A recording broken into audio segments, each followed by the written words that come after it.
모건대학교 이성상 교수님을 모시겠습니다. 발표 부탁드리겠습니다. 예, 안녕하십니까. 모건대학교 이성상입니다. 오늘 제가 오늘 저희 학교 대전에 있기 때문에 수업이 또 있었습니다. 그래서 아주 급하게 왔는데 다행히 조금 이제 시간이 딜레이 되면서 제가 늦지 않고 발표를 할 수 있을 것 같습니다. 오늘 좀 말씀드릴 내용이 이제 디지털 금융 활성화 방안에 관한 연구인데요. 특히 이제 미국과 이스라엘을 중심으로 해서 몇 가지 말씀을 드리려고 합니다. 사실 저희가 이제 특집호 다들 보셨겠지만은 이제 저희가 지지한 학회, 지지한 연구에서 이제 특집호를 모았었는데 IP 가치 평가랑 금융이란 부분. 사실 근데 뭐 여기 오신 분들이 많은 이쪽 관련이 관심 있으신 분들이 많이 오셨을 거라는 생각이 드는데 사실 IP 금융이나 또 가치 평가 관련해서 논문을 쓰기가 그렇게 쉽지는 않습니다. 주제상 굉장히 어떻게 보면은 중요한 또 최근에 와서 굉장히 중요한 이슈가 되고 있고 많은 분들이 관심을 가지고 있지만 이걸 학술적으로 논문화 시킨다라는 게 생각보다 쉽지 않은 것 같습니다. 특히 저희 같이 이제 저도 이제 전공이 법학이 아니고 이제 경제 경영 쪽이기 때문에 경제 경영 쪽에 있는 분들은 아무래도 데이터에 대해서 되게 어떻게 보면은 필수적으로 그런 것들이 들어가야 되지 않을까라는 이런 약간 강박증 같은 것도 사실 가지고 있거든요. 그런 차원에서 본다면 더더욱 디지털한 금융과 관련된 연구를 진행하는데 어떤 그 뭐랄까요? 이런 데이터의 문제라든가 이런 부분이 상당히 조금 어려움을 겪는 건 사실인 것 같습니다. 그래서 제가 이 논문을 쓸 때 가능하면 디지털한 금융과 관련된 여러 가지 얘기를 할 수 있는데 가능하면 좀 데이터나 아니면은 여러 가지 실증 자료를 같은 걸 가지고 한번 백업을 할 수 있는 그런 얘기들을 한번 해보면 어떨까라는 생각을 가지고 했었습니다. 그러다 보니까 자연스럽게 이제 미국과 이스라엘을 중심으로 어떤 사례 중심의 어떤 데이터를 가지고 백업을 할 수밖에 없었는데 그래서 제가 이제 뭐 나름대로 또 했던 노력들에 대해서 오늘 간단하게 말씀을 드리고 또 나중에 또 여러 좋은 말씀 주시면 감사하겠습니다.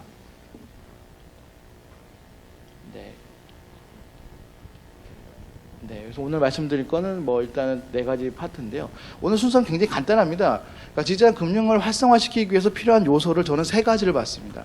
그리고 3가지라는 게 뭐 굉장히 뭐 독특하거나 이런 게 아니라 우리 일반적으로 알고 있는 3가지인데요. 그 3가지가 실제 왜 그게 중요한가에 대해서 제가 생각하게 됐는지를 여러 가지 데이터를 통해서 말씀을 드리고요. 실제로 뭐 이런 디지털 금융이 가장 활성화되어 있다라고 평가를 받고 있는 이스라엘이나 미국에서 그 3가지 요건들을 과연 어떻게 충족을 시켰는가, 실제로 그런 요건들을 미국과 이스라엘에서는 충족이 되고 있는가를 말씀을 드릴 거고요. 마지막 3번째로는 그러면 우리나라 현재 상황을 비춰볼 때 그 3가지 요건 중에서 어떤 점들이 문제가 있고 그런 부분을 해결할 수 있는 방안들은 뭐가 될까를 제안하는 그런 순서, 이게 3단계로 구성이 되어 있습니다.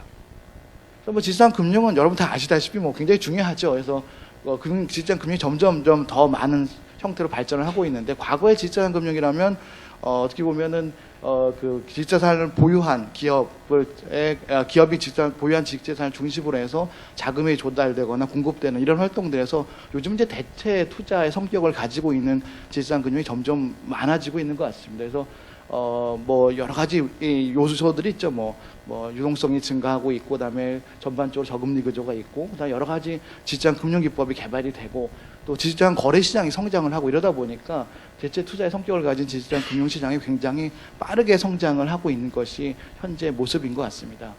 그래서 디지털 금융도 사실 내용적으로 보면 여러 가지 유형으로 나눌 수 있을 것 같습니다. 저는 개인적으로 한 3가지 정도로 나누거든요. 근데 이거는 이 논문의 주요한 내용은 아니기 때문에 간단하게 그냥 언급하고 넘어가겠습니다. IP 기반 기술 금융을 해서 일반적으로 저희가 기술 금융에서 생각했던 것처럼 기업에게 자금을 공급을 할 때 다른 요소들보다는 기업이 가지고 있는 지식재산을 중심으로 평가를 하고 그거에 기반해서 자금을 공급하는 활동, 일종의 기업 금융이죠. 2번째는 자산화 금융이라 해서 우리가 흔히 알고 있는 뭐 유동화라든가 또는 뭐 미래 로열티 수익권을 이제 판매하거나 유동화해서거나 담보해서 어떤 자금을 공급하는 이런 자산화 금융 쪽이 하나가 있겠고요. 마지막 3번째가 이제 최근에 이제 많이 각광을 받고 있는 IP 비즈니스 금융이라 해서 이 IP 비즈니스 금융이 활성화된 가장 근본적인 이유는 투자자들, 특히 이제 헤지펀드나 사모펀드 같은 재무적 투자자들이랑 그 다음에 기업 같은 전략적 투자자들이 하나의 펀드를 구성을 해가지고 이제 집합 투자 기구죠. 특별자산 펀드를 구성해서 해당 펀드가 직접 지식재산에 투자하거나 IP 비즈니스 전문 기업에 자금을 공급하면서 조금 더 이제 지식재산이라는 게 하나의 이제 대체 투자 상품으로서 더 각광을 받고 있습니다. 그래서 이런 부분들 우리가 구분해서 IP 비즈니스 금융이라고 말씀을 드릴 수 있을 것 같습니다. 어쨌든 이런 형태로 여러 가지 형태의 금융이 현재 발전이 하고 있고 그 다음에 여러 가지 기법들도 계속 개발되고 있는 것 같습니다. 뭐 금융의 필요성에 대해서는 뭐 다 아시는 부분이니까 오늘 좀 시간 좀 약간 딜레이된 부분도 있으니까 그냥 넘어가도록 하겠습니다. 자, 그래서 활성화 요건인데, 그래서 제가 이제 첫 번째 단계로서 이런 지식재산 금융, 뭐 어떤 유형이든 간에 또는 어떤 모습을 띠고 있든지 간에 지식재산을 중심으로 해서 자금이 공급되거나 투자가 이루어지는 이 지식재산 금융이 활성화되기 위해서 뭐가 필요할까?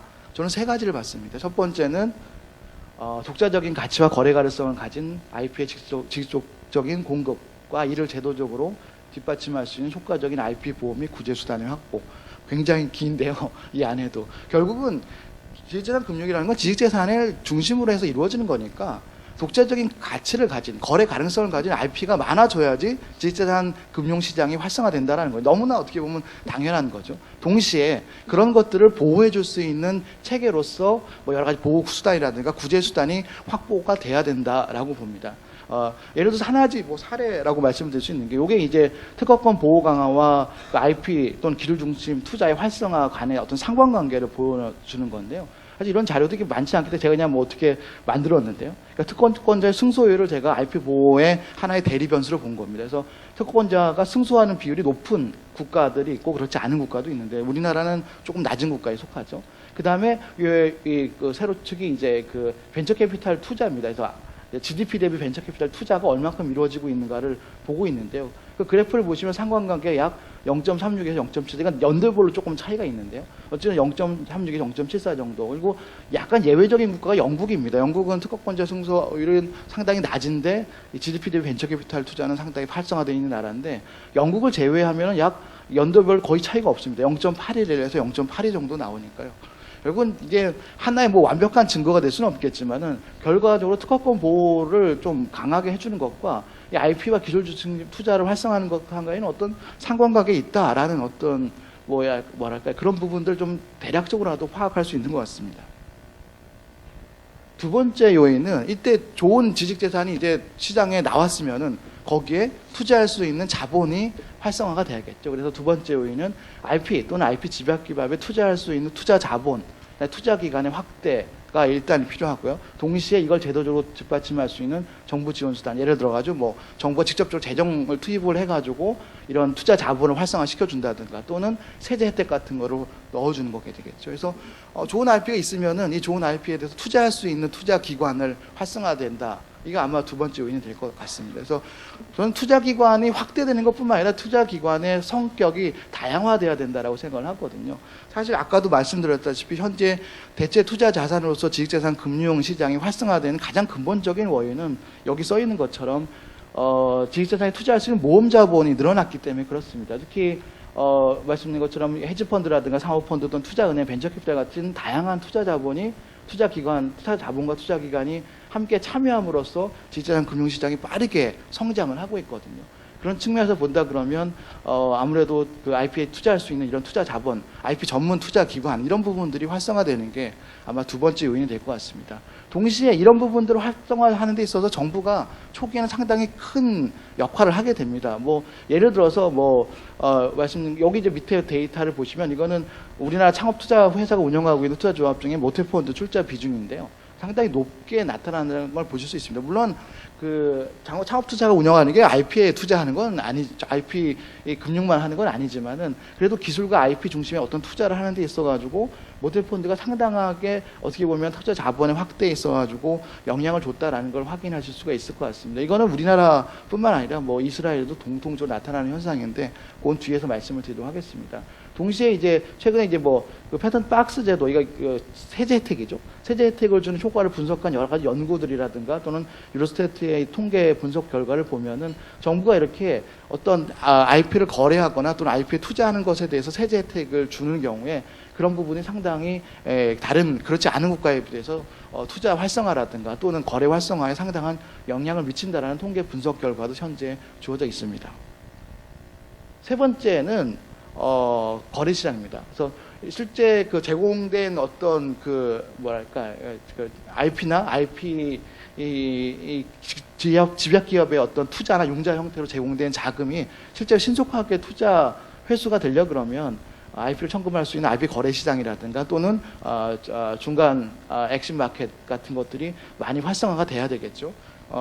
뭐 예를 들어 말씀드린 것처럼 주식자산에 투자하고 성장하고 회수하고 재투자하는 이런 선순환 구조가 투자 정착되기 위해서는 투자 회수 시장의 활성화가 가장 필수적인 요소입니다. 특히 IP 시장 같은, IP 금융 같은 경우에는 IP 거래 시장의 활성화가 굉장히 중요한 역할을 한다라고 저는 생각을 하고 있습니다. 제가 현재 소속해 있는 학과가 기술 마케팅 학과입니다. 그러니까 기술 거래나 기술 이전이나 이런 부분들을 전문적으로 하는 학과라고 소개를 드릴 수 있을 것 같은데요. 그러다 보니까 저희도 학생들한테 항상 그런 얘기를 합니다. IP 거래가 더 성장할 수 있는 어떤 뭐랄까요, 환경, 여건이 만들어지고 있다.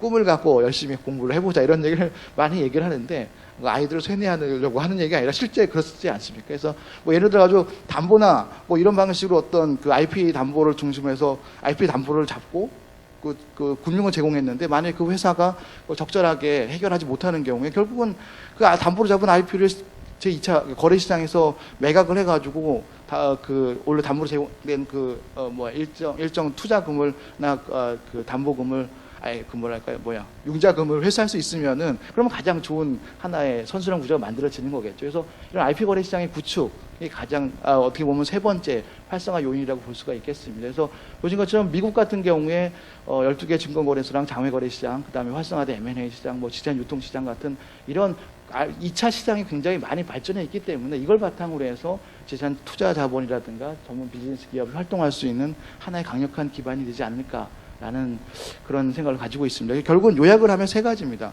좋은 IP가 있어야 되고, 좋은 IP에 투자할 수 있는 투자 자본과 투자 기관이 활성화돼야 되고, 그런 투자를 회수할 수 있는 뭐 중간 회수 시장 또는 IP 거래 시장이 활성화돼야 된다라는 겁니다. 말씀을 드리고 나니까 너무나 당연한 얘기를 드린 것 같은 생각도 좀 드는데요. 자, 실제로 한번 그러면 이런 활성화되어 있는 미국이나 이스라엘이 실제 이런 조건들을 어떻게 갖춰왔는가? 그리고 그 과정에서 더 중요한 거는 그게 진짜 중요하다는 걸 다 안다 할지라도 그걸 어떻게 해갈 것인가를 고민하는 게 더 중요하다고 생각을 합니다. 그래서 미국과 이스라엘은 도대체 어떻게 해갔는가? 또는 어떤 변화가 일어났기 때문에 이런 요건들이 실제 충족이 되었는가를 말씀을 드리도록 하겠습니다. 물론 미국과 이스라엘을 선택한 이유는 뭐 저희 논문에도 써 있는데, 미국은 뭐 가장 시장 금융이 가장 활성화된 나라고, 또 뭐 이스라엘은 이제 뭐 제가 오면서도 제가 창업부가라는 책을 읽으면서 왔는데, 하여튼 창업에서 가장 앞서 있는, 또 벤처 투자나 이런 부분에서 앞서 있는 국가이기 때문에 두 나라를 이제 선정을 했습니다. 그래서 미국과 이스라엘에서 이렇게 활성화가 될 때 IP 금융이라고 부를 수 있는, 조금 넓게 본다 그러면 IP나 IP 집약 기업에 투자하는 것들이 활성화가 된 배경이 뭘까? 그게 아까 제가 처음에 말씀드린 그 세 가지 요건과 무슨 관계가 있을까를 살펴본 겁니다. 그래서 제가 첫 번째로 봤던 게 뭐냐면, 이게 정확하게 뭐 IP 투자는 아닙니다. 하지만 미국의 IP 또는 기술 중심 투자의 활성화의 배경을 한번 살펴보자. 그래서 이게 미국의 벤처 캐피탈 투자가 활성화된, 이게 벤처 캐피탈 투자거든요. 그래서 이게 크게 여러분, 이게 이때 벤처 버블기가 있었기 때문에 얘 때문에 지금 데이터 이 그림이 확연히 여러분 눈에 보이시지는 않을 것 같은데요. 미국에서 1980년대 이후에 벤처 캐피탈 투자가 전년 대비 50% 이상 증가한 게 3번 있었습니다. 80년대 초, 그러니까 81년과 83년, 그다음에 90년대 중반, 95년, 그다음에 벤처 요거죠, 벤처 버블기 99년과 2000, 이렇게 딱 3번이 있었거든요. 이 세 번에 50% 이상이 증가했을 때 과연 무슨 일이 일어났기 때문에 갑자기 벤처 캐피탈 투자가 늘어났을까에 대해서 제가 조금 생각을 하게 된 겁니다. 그래서 이 부분이었는데, 근데 뒤에 말씀드리겠지만 이 3번의 벤처 캐피탈 투자의 급속한 중대를 가져온 요인이 크게 보면 3가지였다는 겁니다. 첫 번째, 특허권이 강화됐다는 거. 두 번째, 자본이득에 대한 세제 혜택이 강화되고 자금 공급이 확대됐다는 거. 그다음에 세 번째, 신속한 투자 회수 시장에 조성됐다는 겁니다. 앞에 말씀드렸던 지수자산 금융 활성화의 3가지 요건과 상당히 맞닿아 있습니다. 이거는 어쨌든 그 좋은 IP를 공급될 수 있는 하나의 기반이 되겠고요. 이거는 IP에 투자할 수 있는 하나의 어떤 자금 확대가 되겠고, 이거는 투자 회수 시장이 되겠습니다. 그래서 이런 부분입니다. 근데 되게 재밌는 거는 여기 보시는 것처럼 요 파란 게 전체 산업이고 녹색이 바이오텍인데요. 생명공학 쪽인데, 생명공학은 역시 한 번 더 있었습니다. 전년 대비 50% 이상 증가하는 게 1996년이었는데, 요때는 이제 다른 전체는 아닌데 요 부분만 한 번 더 있었는데, 이때 왜 그런가를 봤더니 요때도 마찬가지로 1995년에 생명공학 제조 방법에 대한 특허법 개정이 1995년에 이루어지고, 이게 실제로 96년부터 시행이 됐습니다. 이게 미국의 95년에 이 생명공학 제조 방법에 대한 특허법 개정이 실제 바이오 산업 활성화에 엄청난 영향을 미쳤거든요. 그리고 실제로 미국 벤처캐피탈 협회에서 이 법에 의해서 생명공학 산업에 대한 투자가 굉장히 활성화됐었다라는 얘기를 합니다. 자, 어쨌든 요 부분은 빼고 요 부분은 이제 그런 얘기였고요. 나머지 세 번에 어떤 일이 일어나는가 정리를 하면 이렇습니다. 80년대 초, 그다음에 90년대 중반, 95년이죠. 벤처 버블기의 특허권 강화, 그다음에 자금 지원 확대 및 정부 지원 수단, 신속한 투자 회수 시장 구축이라는 부분에서 어떠한 일이 일어났는지를 좀 쭉 정리를 한 겁니다.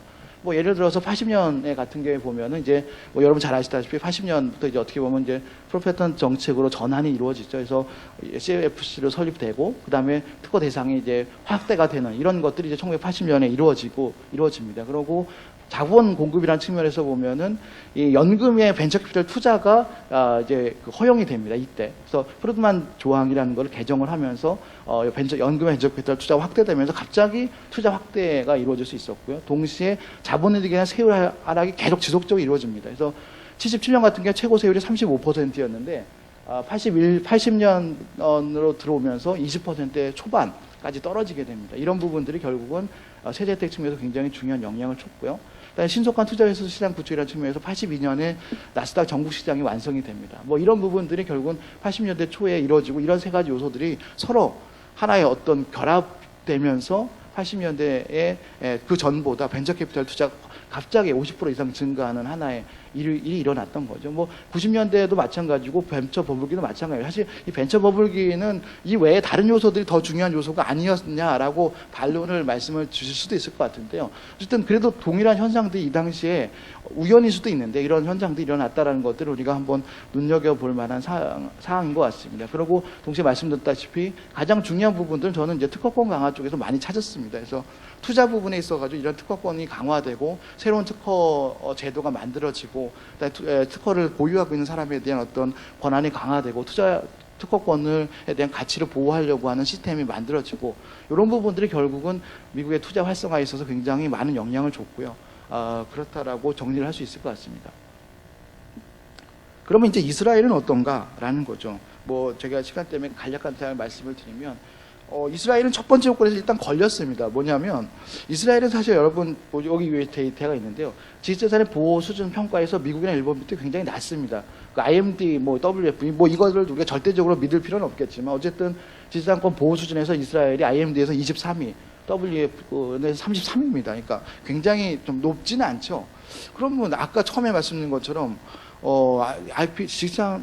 IP 금융이 활성화되려고 그러면 좋은 IP도 만들어져야 되고 동시에 그 IP를 보호할 수 있는 아까 미국에 보던 것처럼 특허권 강화가 계속 어쨌든 이루어져야 되는데 그런 측면에서 보면 이스라엘은 이 최근까지도 이렇다라는 얘기인가요? 그렇지 높지 않은데 어떻게 해서 이런 것들이 이루어질 수 있을까를 저도 나름대로 고민을 했었는데요. 제가 찾은 답은 이렇습니다. 보시는 것처럼 이게 되게 재밌는 데이터인데요. 1998년부터 2010년까지 이스라엘의 특허 출원입니다. 이 데이터를 보시면 이 빨갛게 된 게 자국에서 자국으로 출원한 거고요. 파랗게 된 게 자국에서 자국 기업이 이제 미국에 출원한 겁니다. 정확하게 얘기하면 2001년인가요? 2001년인가? 제가 2001년으로 기억하는데 2001년 2000 말에서 2001년 사이에 자국 출원보다 미국에 출원하는 비율이 더 높아졌습니다.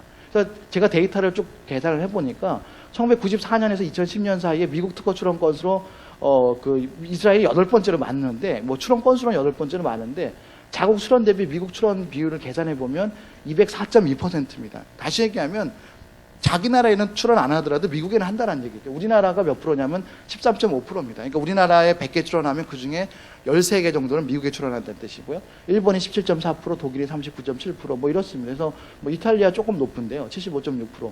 이스라엘만큼 높은 나라 중에 하나가 캐나다입니다. 캐나다는 뭐 그 옆에 있으니까 그런 영향도 있겠지만요. 요런 거죠. 그러니까 저는 여기서 답을 찾았습니다.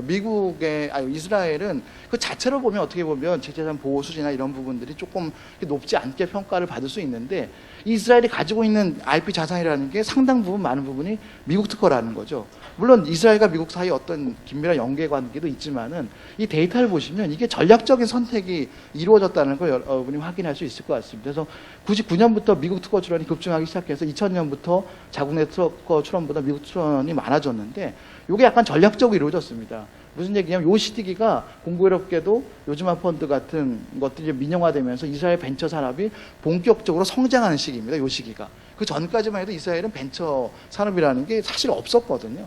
근데 이때부터 굉장히 크게 성장을 하면서 모험 자본의 양적 증대가 이루어지면서 동시에 특허 출원에 있어서도 IP 공급에 있어서도 미국 중심의 특허 출원으로 이제 전략적으로 이제 바뀌게 되는 거죠. 그래서 지금은 이 갭이 굉장히 커서 아까 말씀드린 것처럼 204.2%라는 차이를 보이고 있고 전 세계에서 가장 차이가 큰 나라 중에 하나가 바로 이스라엘입니다. 투자자본의 확대라는 문제에서 여러분 잘 아시는 요즈마 펀드 얘기를 뭐 많이 하죠. 그래서 요즈마 펀드 같은 경우에 말씀드린 것처럼 이게 굉장한 뭐 사실 요즈마 펀드의 기본적인 성격은 우리나라에 있는 뭐 모태 펀드에도 들어와 있지만은 그 큰 장점 중에 하나는 이게 계속 그 언급이 되는 이유는 그 전과 후가 너무나 극명하게 차이가 난다라는 거죠. 사실 요즈마 펀드가 만들어지기 전에 이스라엘 벤처 캐피탈 산업이라는 게 사실 아까 제가 거의 없었다라고 말씀을 드렸는데요. 1985년에 이스라엘 벤처 캐피탈 산업이라는 게 시작이 됐습니다. 그래서 요즈마 펀드가 만들어지기 전에 벤처 캐피탈이 이스라엘에 딱 3개밖에 없었습니다. 그러니까 뭐 사실은 투자가 활성화되지 않았죠. 그래서 이스라엘이 가장 자랑하는 게 이 OCS인데요. 이 OCS 승인 프로젝트라고 한다 그러면 상당히 성공한 어떤 프로젝트로 이제 분리가 되는데 그게 60%가 이런 벤처 캐피탈의 투자 자본을 받지 못해가지고 실패를 끝났었죠. 이 문제를 해결하기 위해서 이제 요즈마 펀드라는 게 만들어졌고 이것이 결국은 어떻게 보면 IP나 기술 집약 투자를 할 수 있는 하나의 중요한 기반을 만들어줬고 보시는 것처럼 1991년에 한 개밖에 없었던 벤처 캐피탈 펀드 수가 2008년에 이제 171개까지 증가를 하고 지금은 전 세계에서 가장 1인당 벤처 캐피탈 투자가 많은 국가가 됐었죠. 그 다음에 마지막은 요거 뛰어넘을 거예요. 마지막은 여기 보시는 것처럼 IPO와 M&A 비중입니다. 이스라엘이 전 세계에서 가장 M&A 비중이 높습니다. 그래서 90.2%가 M&A 통해서 투자 회수가 이루어지는 나라가 바로 이스라엘입니다. 미국이 70.8% 정도 되니까요. 미국보다 훨씬 높죠. 그래서 대부분, 그러니까 90.2%라는 건 거의 대부분이죠. 대부분이 M&A 통해서 투자 회수가 이루어지다 보니까 아무래도 이제 이런 부분에서 투자 회수 시장이 굉장히 활성화되어 있다라고 말씀드릴 수 있겠고요. 그다음에 IPO 같은 경우도 국내보다 해외 IPO 쪽으로 많이 가죠. 사실 이건 뭐 약간 양날의 검 같은 그런 특성이 있는데요. 그러니까 M&A를 통해서 많이 이루어지는 게 신속한 투자 회수자라는 측면에서는 굉장히 좋은데 반대로 얘기하면 대기업, 큰 기업으로 성장하는 데서는 조금 어려움이 있다. 뭐 내수시장의 한계 이런 부분 때문도 있겠죠. 그런 부분도 어떻게 보면 양날의 검인 것 같습니다. 자, 그래서 지금까지 말씀드린 것처럼 이런 3가지 요인이 중요할 것 같다. 여러 가지 이런 데이터를 보니까 동시에 이제 미국과 이스라엘 사례를 보니까 이런 3가지 요건들이 뭐 이런 부분을 통해서 계속 활성화하는 데 있어가지고 긍정적으로 작용을 했구나라는 부분들을 살펴봤습니다. 그래서 마지막은 약간 정책 제안 같은 느낌이 있는 학술 연구에 조금 맞지 않는 그런 없지 않아 그런 경향도 있는데요. 제가 볼 때 그러면 우리나라의 문제점이 뭐고 이 3가지 요소별로 해서 뭐가 필요할 것 같을까를 이제 마지막으로 이제 말씀을 드리면 이렇습니다. 첫 번째 이제 아까 말씀드린 좋은 IP를 공급되고 이거를 이제 보호하는 구제 수단에 대한 문제인데 여러 가지 문제점이 있죠. 사실 문제점을 이제 열거하려고 그러면 뭐 한두 끝도 없는데 물론 우리나라가 잘하고 있는 부분도 있는데 이제 뭐 문제점을 얘기한다 그러면 이제 아무래도 이제 아시다시피 이제 우리나라가 이제 지재권 보호 측면에서 특히 이제 특허 침해나 이런 부분에서 좀 구제 수단이 좀 약간 미약한 부분도 없지 않아 있고요. 그다음에 실제 IP 금융이 필요한 거는 중소벤처기업인데 이 중소벤처기업의 그 출원이 대부분 이제 국내 출원 중심으로 이루어지고 있고 정부 지원도 사실 해외 출원을 지원하긴 하는데 국내 출원 위주의 지원이 좀 많습니다. 그리고 이제 가장 큰 문제는 이제 IP 생산 비용이 워낙 이제 적다 보니까 금융기관들이 이제 국내 IP를 대상으로 이제 투자 용지하기가 좀 어렵다고 인식하는 부분도 있습니다. 이거 좀 약간 이건 이제 법적인 문제이기 때문에 제가 이제 감히 말씀을 드리는 게 좀 그렇긴 하지만 제 개인적인 생각은 지재권 침해에 대한 성사적 구제 수단은 재산권 구제 수단으로 조금 안 맞지 않나라는 생각을 가지고 있습니다. 그래서 자연스럽게 활성화 방안도 밑에 보시는 것처럼 이렇게 정부 지원이나 벤처기업의 전략이 좀 바뀌어야 된다. 해외 IP 출원 중심으로 좀 바뀔 필요가 있다라는 거고요. IP 구제 수단도 조금 징벌적 손해보상 방향으로 바뀌는 게 맞지 않을까라는 거고 R&D 세액공제 범위 현재 특허 출원 비용 같은 게 포함되어 있지 않은데 이런 것들 집어넣어가지고 발명의 권리와 과정에 대한 투자를 조금 확대하는 게 어떨까라는 겁니다.